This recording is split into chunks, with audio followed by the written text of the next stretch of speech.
cinema matinee. I ain't got $7.50 to pay. This is the true story of Robin Hood, and you know what? I believe that this is the real Robin Hood because this motherfucker stole 2.5 hours of our time. Damn, I was waiting on that joke. I knew somebody was going to do this. The same thing they did with that last King Arthur movie where they're like, no, this is the real story. Yeah. It's like, yeah, based on some bullshit. Damn, how many movies is Ridley Scott trying to fit into this?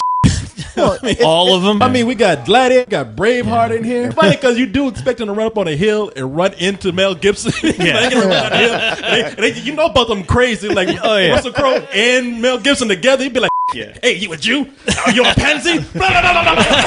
That would be the crazy drunken bar fight of all time with those two together. Hey, don't forget all those scenes they stole from Saving Private Ryan. And they show like the arrows going into the water, like the bullets. Yeah. I expect them to like think they're gonna run up in medieval times when they run off the boats. They actually running through a minefield.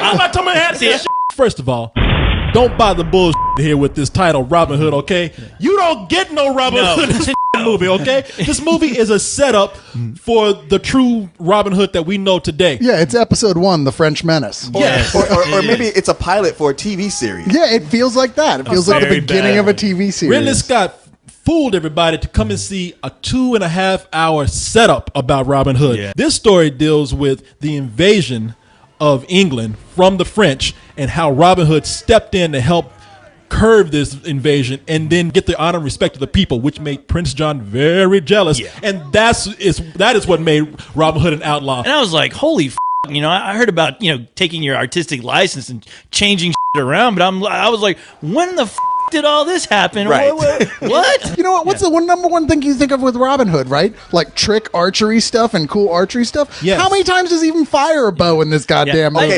There's really only one trick shot in the entire film. It's not till the very end of the movie. I gotta applaud you. It does feel like episode 1. It does. The Trade Federation and everything. It was like, wow, we're getting too much into the sideline stuff here, of stuff that takes all the fun out of it. Well, that's the thing we always liked about Robin Hood. Him being so, fun-loving and affable. There's 3 villains, and some of the villains that we don't get. Prince John, who's played by Oscar Isaac. I love that guy. That guy, now, he was overacting. He was. But at least he gave us something. He was fun to watch. Weasley. Mark Strong comes in. Godfrey. I knew it. It's like, okay, so it's Mark Strong with a shaved head and a little scar on his cheek. You're like, okay, generic villain number 13 for Mark Strong. Matthew McFadden, the sheriff of Nottingham, ain't even, barely. He's non-existent in this. He makes a cameo, but he's like a joke. Maid Marian, Kate Blanchett, totally wasted in here. Loxley is Max von Sydow. Oh, my God. He sounds like he's dying. You can't even understand what he's saying. Your father was a philosopher.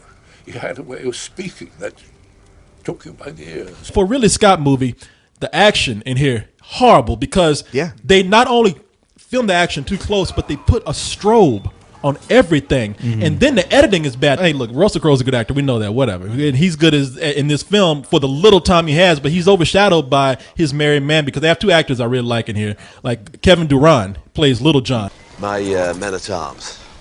This is about as courtly as they get. Alan Adale, Will Scarlett, and Little John, Lady Marian.